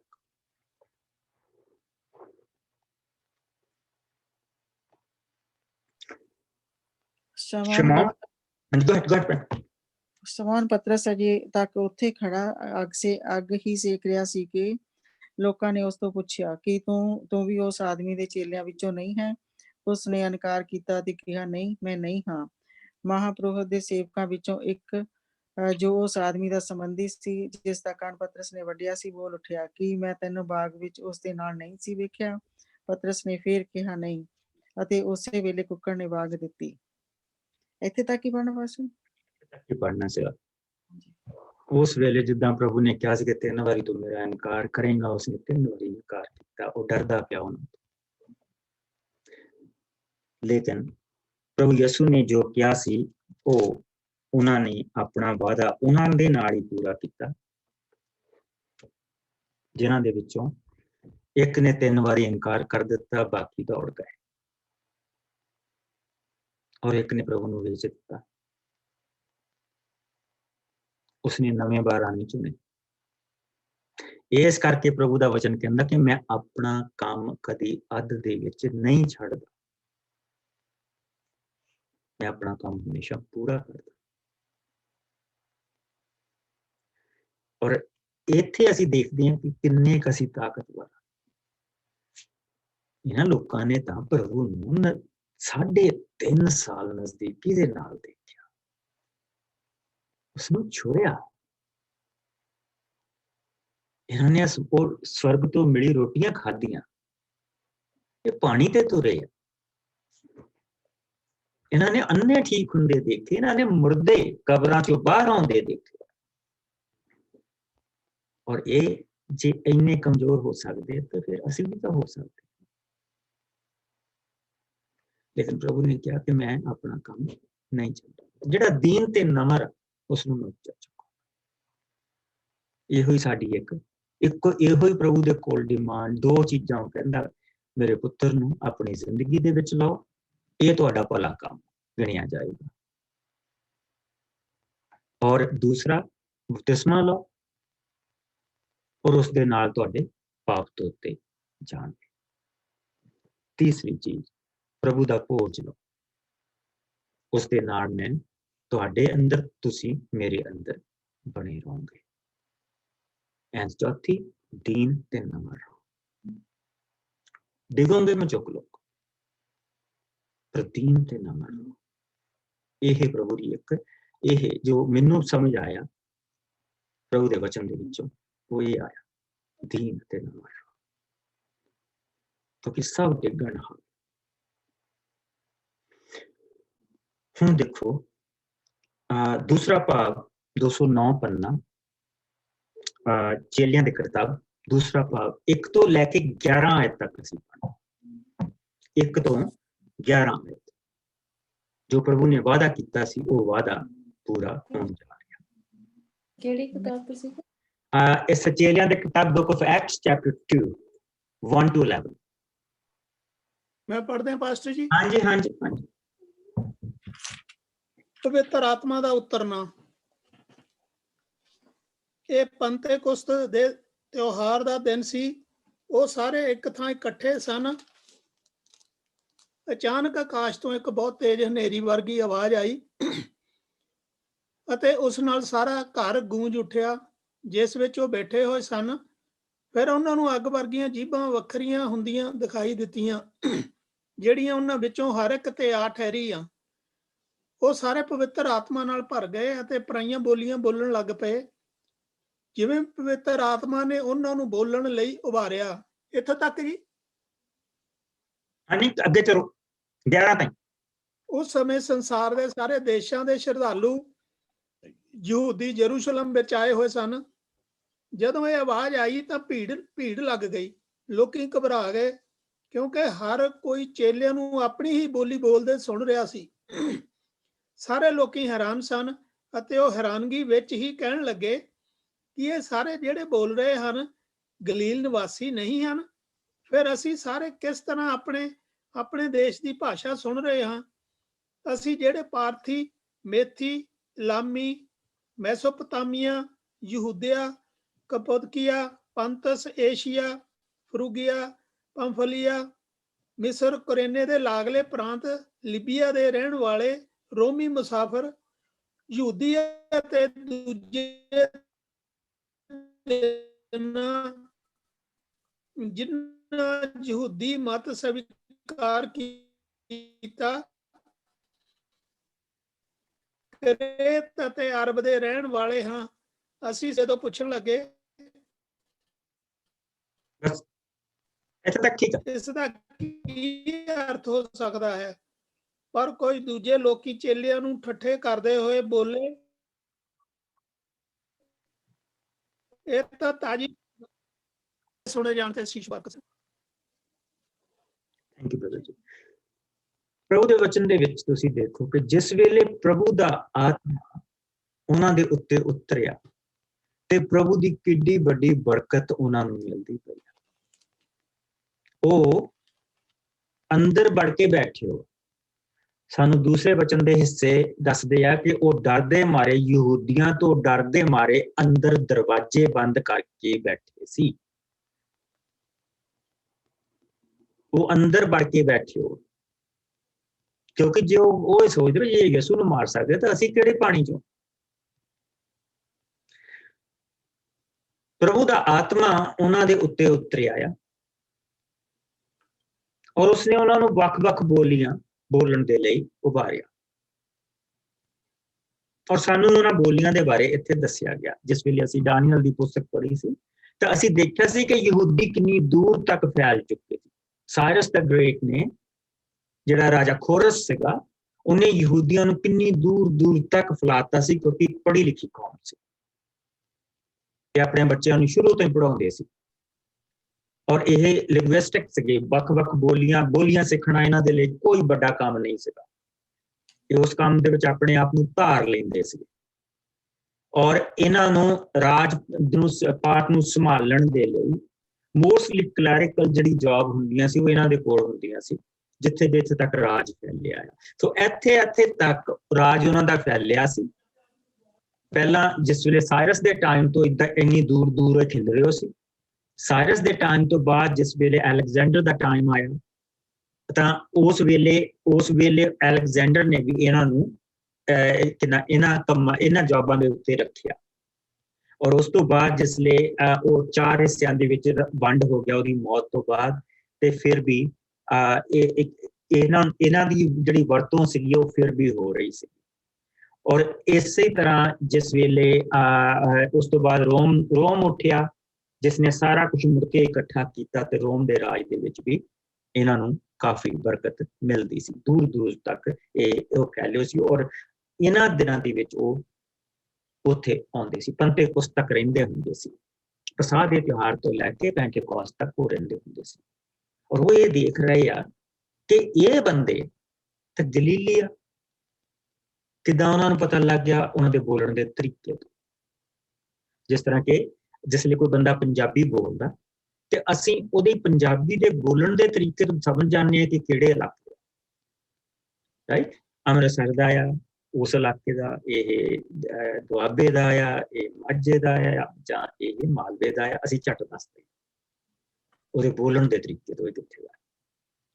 ਸੋ ਉਹਨਾਂ ਨੂੰ ਉਹ ਕਹਿੰਦੇ ਇਹ ਤਾਂ ਗਲੀਲ ਦੇ ਲੋਕ, ਇਹ ਕਦੋਂ ਤੋਂ ਲਿੰਗੁਇਸਟਿਕ ਬਣ ਗਏ ਕਿ ਜਿਹੜੀਆਂ ਸਾਡੀਆਂ ਬੋਲੀਆਂ ਦੇ ਵਿੱਚ ਸਾਨੂੰ ਪ੍ਰਭੂ ਦਾ ਜਿਹੜਾ ਸ਼ਬਦ ਸਮਝ ਆ ਰਿਹਾ।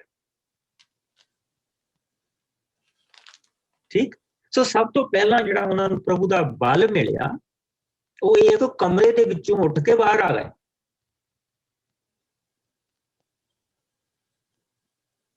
ਪਹਿਲਾ ਪਤਰਸ ਝੂਠ ਬੋਲਦਾ ਪਿਆ, ਲਗਾਤਾਰ ਕਹਿ ਰਿਹਾ ਮੈਂ ਨਹੀਂ ਇਹਨੂੰ ਜਾਣਦਾ, ਮੈਂ ਨਹੀਂ ਇਹਨੂੰ ਜਾਣਦਾ। ਹੁਣ ਉਹ ਬਾਹਰ ਆ ਕੇ ਲੋਕਾਂ ਨੂੰ ਪ੍ਰਚਾਰ ਕਰਦਾ ਪਿਆ। ਇਹ ਕੀ ਆ? ਇਹ ਪ੍ਰਭੂ ਨੇ ਜੋ ਕਿਹਾ ਸੀ, ਮੈਂ ਬਾਪ ਦੇ ਵਿੱਚ ਹਾਂ, ਤੁਸੀਂ ਮੇਰੇ ਵਿੱਚ ਹੋਵੋਗੇ ਔਰ ਮੈਂ ਤੁਹਾਡੇ ਵਿੱਚ ਹੋਵਾਂਗਾ। ਸਾਡੇ ਵਿੱਚ ਇੱਕ ਏਕਤਾ ਹੋਏਗੀ। ਔਰ ਉਹ ਜਿਹੜੀ ਹਜ਼ੂਰੀ ਆ, ਅਸੀਂ ਬਹੁਤੇ ਟਾਈਮ ਅਸੀਂ ਕੀ ਕਰਦੇ ਹੈਗੇ ਆ, ਅਸੀਂ ਇਹਨਾਂ ਗਿਫਟਾਂ ਨੂੰ ਤਾਕਤ ਬਣਾ ਲੈਂਦੇ ਹਾਂ। ਅਸੀਂ ਗਿਫਟਾਂ ਦੇ ਪਿੱਛੇ ਦੌੜਦੇ ਹਾਂ, ਗਿਫਟ ਗਿਵਰ ਦੇ ਪਿੱਛੇ ਨਹੀਂ ਜਾਂਦੇ। ਸਾਨੂੰ ਤਾਕਤ ਦੀ ਲੋੜ ਨਹੀਂ, ਸਾਨੂੰ ਉਸ ਦੀ ਹਜ਼ੂਰੀ ਦੀ ਲੋੜ। We don't need power, we need presence. ਔਰ ਪ੍ਰਭੂ ਦੀ ਜਿਹੜੀ ਪ੍ਰੈਜ਼ੈਂਸ ਹੈ ਇਸ ਵੇਲੇ ਉਹਨਾਂ ਦੇ ਨਾਲ, ਉਹ ਆਤਮਾ ਦੀ ਜੋ ਉਹਨਾਂ ਨੂੰ ਵਾਅਦਾ ਦਿੱਤਾ ਗਿਆ ਕਿ ਉਹ ਆਏਗਾ, ਤੁਹਾਡੇ ਅੰਦਰ ਰਹੇਗਾ, ਮੈਂ ਤੁਹਾਨੂੰ ਅਨਾਥ ਨਹੀਂ ਛੱਡੂਗਾ, ਉਹ ਹੁਣ ਉਹਨਾਂ ਦੇ ਅੰਦਰ। ਔਰ ਇਸ ਕਰਕੇ ਉਹਨਾਂ ਦੇ ਮੂੰਹ ਬੰਦ ਨਹੀਂ ਹੁੰਦੇ ਪਏ। ਉਹ ਬਾਹਰ ਆ ਕੇ ਪ੍ਰਭੂ ਦਾ ਸ਼ੁਭ ਸਮਾਚਾਰ ਉਹਨਾਂ ਨੂੰ ਸੁਣਾ ਰਹੇ। ਔਰ ਜਿਸ ਵੇਲੇ ਪਤਰਸ ਨੇ ਪ੍ਰਭੂ ਦਾ ਸ਼ੁਭ ਸਮਾਚਾਰ ਸੁਣਾ ਦਿੱਤਾ, ਤੇ ਅਸੀਂ ਜਿਸ ਤਰ੍ਹਾਂ ਕਿ ਇਸ ਨੂੰ ਦੂਸਰਾ ਚੈਪਟਰ, ਤੀਸਰੇ ਚੈਪਟਰ ਦੇ ਵਿੱਚ ਜਿਸ ਲਈ ਅਸੀਂ ਪਹੁੰਚੇ, ਤਾਂ ਉਹ ਮੰਦਿਰ ਦੇ ਵਿੱਚ ਜਿਸ ਲਈ ਉਹ ਜਾ ਰਹੇ ਆ, ਤੇ ਉਹਨਾਂ ਨੂੰ ਉੱਥੇ ਲੰਗੜਾ ਮਿਲਿਆ। ਔਰ ਪ੍ਰਭੂ ਦਾ ਆਤਮਾ ਦੇ ਨਾਲ ਉਹ ਪਤਰਸ ਭਰ ਗਿਆ ਉੱਥੇ। ਤੇ ਉਸਨੇ ਉਸ ਅੰਨੇ ਵੱਲ ਦੇਖਿਆ, ਉਸ ਲੰਗੜੇ ਦੇ ਵੱਲ ਦੇਖਿਆ। ਉਸਨੇ ਕਿਹਾ ਵੀ ਮੇਰੇ ਤੋਂ ਨਾ ਤਾਂ ਸੋਨਾ ਨਾ ਚਾਂਦੀ, ਮੇਰੇ ਕੋਲ ਤਾਂ ਯਿਸੂ ਦਾ ਨਾਮ, ਉਹਦੇ ਨਾਮ ਚ ਤੂੰ ਉੱਠ ਕੇ ਚੱਲ ਫਿਰ। ਪ੍ਰਭੂ ਨੇ ਉਸਦੀਆਂ ਲੱਤਾਂ ਚ ਬਲ ਪਾਤਾ। ਉਹ ਲੰਗੜਾ ਸਾਰੇ ਮੰਦਿਰ ਦੇ ਵਿੱਚ, ਜਿਹੜਾ ਸੀਗਾ ਇੱਕ ਸਮੇਂ ਜਿਹੜਾ ਉੱਠ ਨਹੀਂ ਸਕਦਾ ਸੀ, ਉਹ ਸਾਰੇ ਮੰਦਿਰ ਦੇ ਵਿੱਚ ਛਾਲਾਂ ਮਾਰਦਾ ਫਿਰਦਾ ਔਰ ਖੁਸ਼ ਆ। ਔਰ ਲੋਕ ਉਹਦੇ ਵੱਲ ਦੇਖ ਕੇ ਹੈਰਾਨ ਆ। ਔਰ ਪ੍ਰਭੂ ਨੇ ਉੱਥੇ ਫੇਰ ਪਤਰਸ ਨੂੰ ਮੌਕਾ ਦਿੱਤਾ। ਹੁਣ ਉਹ ਮੰਦਿਰ ਦੇ ਵਿੱਚ ਖੜਾ ਹੋ ਕੇ ਉਪਦੇਸ਼ ਦੇ। ਇਹ ਜਿਸਲੇ ਸਾਰੀ ਚੀਜ਼ ਹੋਈ ਆ, ਤੇ ਉਹ ਜਿਹੜੇ ਯਹੂਦੀ ਆ, ਉਹ ਇਸ ਚੀਜ਼ ਨੂੰ ਦੇਖ ਕੇ ਕਹਿੰਦੇ ਵੀ ਇਹ ਕੀ ਹੋ ਰਿਹਾ। ਉਹਨਾਂ ਨੂੰ ਫੜੋ ਤੇ ਉਹਨਾਂ ਨੂੰ ਤੁਸੀਂ ਜੇਲ੍ਹ ਦੇ ਵਿੱਚ ਸੁੱਟੋ। ਉਹਨਾਂ ਨੇ ਉਹਨਾਂ ਨੂੰ ਫੜਿਆ, ਜੇਲ੍ਹ ਦੇ ਵਿੱਚ ਸੁੱਟਿਆ। ਪਰ ਜਿਸ ਵੇਲੇ ਉਹ ਉਹਨਾਂ ਨੂੰ ਲੈਣ ਗਏ ਤੇ ਉੱਥੇ ਹੈ ਨਹੀਂ ਸੀਗੇ। ਪ੍ਰਭੂ ਦੇ ਫਰਿਸ਼ਤੇ ਨੇ ਆ ਕੇ ਜੇਲ੍ਹ ਖੋਲੀ, ਉਹਨਾਂ ਨੂੰ ਕਿਹਾ ਜਾਓ, ਜਾ ਕੇ ਮੰਦਿਰ ਦੇ ਵਿੱਚ ਪ੍ਰਚਾਰ ਕਰੋ। ਹੁਣ ਚੌਥੇ ਦਿਨ ਅਗਲੇ ਦਿਨ ਜਿਸ ਲਈ ਉਹ ਇਕੱਠੇ ਹੋਏ ਆ, ਤੁਸੀਂ ਇੱਥੇ ਦੇਖਿਓ ਕਿ ਕਿਹੜੇ ਬੰਦੇ ਆ ਜਿਨ੍ਹਾਂ ਦੇ ਸਾਹਮਣੇ पतरस ते यूहन्ना नूं लिआंदा गया। चौथा chapter 213 Panna book of acts ਅਸੀਂ ਇਸ ਦੀਆਂ ਪਹਿਲੀਆਂ 12 ਆਇਤਾਂ ਦੇਖ ਜਿਸ ਨੂੰ ਪਤਰਸ ਅਤੇ ਯਹੋਨਾ ਅਜੇ ਲੋਕਾਂ ਨਾਲ ਬੋਲ ਹੀ ਰਹੇ ਸਨ ਕਿ ਪੁਰੋਹਿਤ ਮੰਦਰ ਦੀ ਪੁਲਿਸ ਦਾ ਕਪਤਾਨ ਅਤੇ ਸਦੂਕੀ ਉਹਨਾਂ ਕੋਲ ਆਏ। ਉਹ ਬੜੇ ਕ੍ਰੋਧਿਤ ਹੋਣ ਲੱਗੇ ਕਿਉਂਕਿ ਦੋਵੇਂ ਚੇਲੇ ਲੋਕਾਂ ਨੂੰ ਉਪਦੇਸ਼ ਦੇ ਰਹੇ ਸਨ ਅਤੇ ਯਿਸੂ ਦੀ ਉਦਾਹਰਣ ਦੇ ਕੇ ਮੁਰਦਿਆਂ ਦੇ ਫਿਰ ਜੀ ਉੱਠਣ ਬਾਰੇ ਪ੍ਰਚਾਰ ਕਰ ਰਹੇ ਸਨ। ਸੋ ਉਹਨਾਂ ਨੇ ਦੋਹਾਂ ਚੇਲਿਆਂ ਨੂੰ ਫੜਿਆ ਅਤੇ ਹਵਾਲਾਤ ਵਿੱਚ ਅਗਲੇ ਦਿਨ ਤੱਕ ਲਈ ਬੰਦ ਕਰ ਦਿੱਤਾ ਕਿਉਂਕਿ ਤਰਕਾਰਾਂ ਪੈ ਗਈਆਂ ਸਨ। ਪਰ ਬਹੁਤ ਸਾਰੇ ਬਚਨ ਸੁਣਨ ਵਾਲਿਆਂ ਨੇ ਵਿਸ਼ਵਾਸ ਕੀਤਾ ਅਤੇ ਉਹਨਾਂ ਦੀ ਗਿਣਤੀ ਕੋਈ 5000 ਤੱਕ ਸੀ। ਅਗਲੇ ਦਿਨ ਸਵੇਰੇ ਹੀ ਉਹਨਾਂ ਦੇ ਅਧਿਕਾਰੀ, ਬਜ਼ੁਰਗ ਅਤੇ ਧਰਮ ਗ੍ਰੰਥੀ ਯਰੂਸ਼ਲਮ ਵਿੱਚ ਇਕੱਠੇ ਹੋਏ। ਉੱਥੇ ਮਹਾਪੁਰੋਹਿਤ ਹੰਨਾ, ਕਾਇਫਾ, ਯੋਹੰਨਾ, ਸਿਕੰਦਰ ਅਤੇ ਪੁਰੋਹਿਤ ਘਰਾਣੇ ਦੇ ਸਾਰੇ ਲੋਕ ਹਾਜ਼ਰ ਸਨ। ਫਿਰ ਉਹਨਾਂ ਨੇ ਦੋਹਾਂ ਚੇਲਿਆਂ ਨੂੰ ਵਿਚਕਾਰ ਖੜਾ ਕਰਕੇ ਪੁੱਛਿਆ, ਇਹ ਕੰਮ ਤੁਸੀਂ ਕਿਸ ਅਧਿਕਾਰ ਜਾਂ ਕਿਸ ਦੇ ਨਾਂ ਤੇ ਕੀਤਾ ਹੈ? ਇਸ ਤੇ ਪਤਰਸ ਨੇ ਪਵਿੱਤਰ ਆਤਮਾ ਨਾਲ ਭਰਪੂਰ ਹੋ ਕੇ ਉਹਨਾਂ ਨੂੰ ਉੱਤਰ ਦਿੱਤਾ, ਜਨਤਾ ਦੇ ਅਧਿਕਾਰੀਓ ਤੇ ਬਜ਼ੁਰਗੋ, ਜੇਕਰ ਅੱਜ ਸਾਡੇ ਤੋਂ ਇੱਕ ਨਤਾਣੇ ਆਦਮੀ ਦੇ ਨਾਲ ਕੀਤੇ ਭਲਾਈ ਦੇ ਕੰਮ ਬਾਰੇ ਪੁੱਛਿਆ ਜਾ ਰਿਹਾ ਹੈ ਕਿ ਉਹ ਕਿਸ ਤਰ੍ਹਾਂ ਨਰੋਇਆ ਹੋਇਆ, ਤਾਂ ਤੁਸੀਂ ਸਾਰੇ ਜਾਣੋ ਅਤੇ ਇਸਰਾਇਲ ਦੇ ਸਾਰੇ ਲੋਕੀ ਵੀ ਕਿ ਜਿਸ ਨੂੰ ਤੁਸੀਂ ਸਲੀਬ ਦਿੱਤਾ, ਉਸ ਨੂੰ ਪਰਮੇਸ਼ਰ ਨੇ ਮੁਰਦਿਆਂ ਵਿੱਚੋਂ ਜ਼ਿੰਦਾ ਕੀਤਾ। ਉਸੇ ਨਾਸਰਤ ਨਿਵਾਸੀ ਯਿਸੂ ਮਸੀਹ ਦੇ ਨਾਂ ਤੇ ਇਹ ਆਦਮੀ ਤੁਹਾਡੇ ਸਾਹਮਣੇ ਨਵਾਂ ਨਰੋਇਆ ਖੜਾ ਹੈ। ਇਹੀ ਯਿਸੂ ਉਹ ਪੱਥਰ ਹੈ ਜਿਸ ਨੂੰ ਤੁਸਾਂ ਰਾਜਾਂ ਨੇ ਨਿਕੰਮਾ ਸਮਝਿਆ, ਪਰ ਉਹੀ ਕੋਨੇ ਦਾ ਪੱਥਰ ਬਣਿਆ ਹੈ। ਇੱਕ ਦੂਜੇ ਦੁਆਰਾ ਮੁਕਤੀ ਨਹੀਂ, ਕਿਉਂਕਿ ਕਿਸੇ ਦੂਜੇ ਦੁਆਰਾ ਮੁਕਤੀ ਨਹੀਂ, ਕਿਉਂਕਿ ਆਕਾਸ਼ ਦੇ ਥੱਲੇ ਮਨੁੱਖਾਂ ਨੂੰ ਕੋਈ ਦੂਜਾ ਨਾਮ ਦਿੱਤਾ ਗਿਆ। ਇਸ ਲਈ ਜ਼ਰੂਰੀ ਹੈ ਕਿ ਅਸੀਂ ਇਸੇ ਰਾਹੀਂ ਬਚਾਈ ਜਾਈਏ। ਆਮੀਨ। ਕਿੱਦਾਂ ਉਹ ਦਲੇਰੀ ਦੇ ਨਾਲ ਉਹਨਾਂ ਲੋਕਾਂ ਦੇ ਸਾਹਮਣੇ ਜਿਨ੍ਹਾਂ ਤੋਂ ਡਰ ਕੇ ਉਸਨੇ 3 ਵਾਰੀ ਇਨਕਾਰ ਕੀਤਾ ਸੀ, ਔਰ ਜਿਸ ਦਾ ਵਾਅਦਾ ਪ੍ਰਭੂ ਯਿਸੂ ਨੇ ਕੀਤਾ ਸੀ, ਇਸ ਕਰਕੇ ਅਸੀਂ ਪ੍ਰਭੂ ਯਿਸੂ ਦੇ ਹਰੇਕ ਵਾਅਦੇ ਤੇ ਵਿਸ਼ਵਾਸ ਕਰ ਸਕਦੇ ਹਾਂ ਉਸੇ ਤਰੀਕੇ ਦੇ ਨਾਲ ਜਿੱਦਾਂ ਉਸਨੇ ਕੀਤਾ ਹੈ। ਮੈਂ ਤੁਹਾਨੂੰ ਕਦੀ ਅਨਾਥ ਨਹੀਂ ਛੱਡੂੰਗਾ, ਮੈਂ ਵਾਪਸ ਆਊਂਗਾ, ਮੈਂ ਜਿਉਂਦਾ ਸੋ ਤੁਸੀਂ ਵੀ ਜਿਓਗੇ। ਆਇਆ ਜਿਉਣ, ਉਹ ਜਿਹੜਾ ਮੈਂ ਨਹੀਂ ਜਾਣਦਾ ਤੇ ਮੈਂ ਨਹੀਂ ਜਾਣਦਾ ਤੇ ਮੈਂ ਨਹੀਂ ਜਾਣਦਾ, ਉਹ ਮੌਤ ਆ, ਉਹ ਮਰਿਆ ਇਨਸਾਨ ਅੰਦਰੋਂ ਬੋਲਦਾ ਪਿਆ, ਆਇਆ ਜਿਉਣ, ਜਿਸ ਲਈ ਉਸਨੇ ਕਿਹਾ ਕਿਉਂਕਿ ਮੈਂ ਜਿਉਂਗਾ ਤੁਸੀਂ ਵੀ ਜਿਓਗੇ, ਕਿਉਂਕਿ ਔਰ ਤੁਸੀਂ ਤਾਂ ਉਹਨਾਂ ਨੂੰ ਕਿਹਾ ਕਿ ਤੁਸੀਂ ਤਾਕਤ ਪ੍ਰਾਪਤ ਕਰੋਗੇ, ਬਲ ਪ੍ਰਾਪਤ ਕਰੋਗੇ। ਤਾਂ ਉਹਨੇ ਬੜੇ ਸ਼ਬਦ ਪਵਿੱਤਰ ਆਤਮਾ ਦੇ ਲਈ ਵਰਤੇ, ਲੇਕਿਨ ਉਹ ਸਾਰੇ ਸ਼ਬਦ ਇੱਕ ਦੇ ਲਈ ਵਰਤੇ। 13ਵੀਂ ਆਇਤ ਦੇਖੋ, ਉਹ ਲੋਕੀ ਪਤਰਸ ਅਤੇ ਯਹੂਨਾ ਦੀ ਦਲੇਰੀ ਦੇਖ ਕੇ, ਇਹ ਜਾਣ ਕੇ ਕਿ ਉਹ ਅਸਿੱਖਿਅਤ ਤੇ ਸਧਾਰਨ ਮਨੁੱਖ ਹਨ, ਹੈਰਾਨ ਰਹਿ ਗਏ। ਪਰ ਪਿੱਛੋਂ ਉਹਨਾਂ ਨੇ ਪਛਾਣ ਲਿਆ ਕਿ ਇਹ ਯਿਸੂ ਦੇ ਨਾਲ ਰਹਿ ਚੁੱਕੇ ਹਨ। ਜਿਹੜੀ ਚੀਜ਼ ਉਹਨਾਂ ਨੇ ਅਸਲੀ ਨਹੀਂ ਪਛਾਣੀ, ਉਹ ਇਹ ਨਹੀਂ ਪਛਾਣੀ ਕਿ ਯਿਸੂ ਦੇ ਨਾਲ ਰਹਿ ਚੁੱਕੇ ਨਹੀਂ, ਬਲਕਿ ਯਿਸੂ ਇਹਨਾਂ ਦੇ ਨਾਲ ਰਹਿ ਰਿਹਾ ਆ, ਪਵਿੱਤਰ ਆਤਮਾ ਦੇ ਵਿੱਚ ਉਹ ਇਹਨਾਂ ਦੇ ਨਾਲ ਅੱਜ ਰਹਿ ਰਿਹਾ ਆ। ਇਹ ਹੈ ਫਰਕ। ਜਿਸ ਵੇਲੇ ਪ੍ਰਭੂ ਨੇ ਕਿਹਾ ਸੀਗਾ ਕਿ ਮੈਂ ਤੁਹਾਡੇ ਨਾਲ, ਉਸਨੇ ਆਤਮਿਕ ਦਾਤਾਂ ਸਾਨੂੰ ਦਿੱਤੀਆਂ। ਆਤਮਿਕ ਦਾਤਾਂ ਦੇ ਵਿੱਚ ਬਹੁਤ ਸਾਰੇ ਅੱਖਰ ਵਰਤੇ ਗਏ, ਆਹ ਦਾਤ ਦਿੱਤੀ, ਆਹ ਦਿੱਤੀ, ਆਹ ਦਿੱਤੀ, ਲੇਕਿਨ ਨਹੀਂ, ਸਭ ਤੋਂ ਵੱਡੀ ਜਿਹੜੀ ਚੀਜ਼ ਉਸਨੇ ਦਿੱਤੀ ਸਾਨੂੰ, ਆਪਣੀ ਆਤਮਾ, ਆਪਣੀ ਪ੍ਰੈਜ਼ੈਂਸ ਦਿੱਤੀ।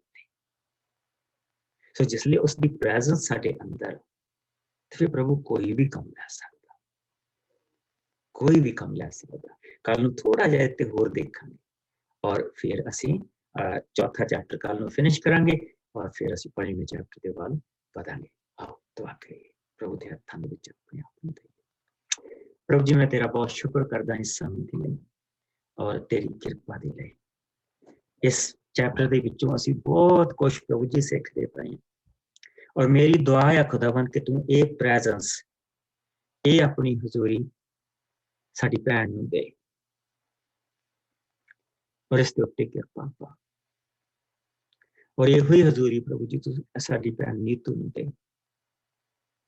कि जब वो ताकत, वो बल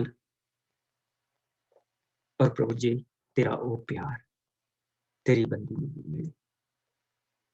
प्यारे प्रभु ਅਸੀਂ तेरा शुक्र करते हैं, तेरा शुक्र करते हैं तू ਸਰੀਰਕ ਤੌਰ ਤੇ ਸਾਨੂੰ ਹੀਲ ਕਰਦਾ ਪ੍ਰਭु ਜੀ। मैं अपने आप ਨੂੰ तेरे ਹੱਥਾਂ ਦੇ ਵਿੱਚ ਦਿੰਦਾ और जो भी प्रभु जी सर्जरी आ रही है उसनों भी तेरे हत्थों ਦੇ ਵਿੱਚ ਦਿੰਦਾ, अपनी बैक ਨੂੰ, अपनी नी ਨੂੰ। खुदावन तू रहम करने वाला परमेश्वर आ, तू चाहे तो छू कर भी ठीक कर सकता खुदावन। मैं इसके लिए तेरे अगे नाम तंदुरुस्ती बख्श, शरीर की मन ਨੂੰ खुशी दे और प्रभु जी इस तन ਨੂੰ तू वड़ अपनी महिमा ਦੇ ਲਈ ਵਰਤ। प्यारे प्रभु तेरी किरपा, तेरी दया, तेरा रहम साडे सब दे नाल बने होण, साडे अगे, साडे पिछे, साडे सज्जे, साडे खब्बे, साडे ऊपर, साडे पैरां च तेरा छोटा रास्ता और साडे साडे अंग संग प्रभु जी तेरी तेरी तेरा बचाव, तेरा रहम, तेरी कुदरत, तेरी दया बनी रहे। मसीह दा साथ परमेश्वर प्रभु जी तेरी आत्मा की भरपूरी, पवित्र आत्मा की भरपूरी साडे नाल बनी रहे। प्यारे प्रभु जब तक असीं दुआरा मिलीए साडी प्रभु जी तू सांभ करें, अपने बचाव दे विच लैके तू सानू चली प्रभु जी और साडा ध्यान घर दे वल ला के रख। मसीह यसू दे मिठे और प्यारे नाम दे विच मंगदे और सारी भैन भरा ब्लेस यू। कल नूं मिलांगे सेम टाइम और कल नूं अपने इस चैप्टर नूं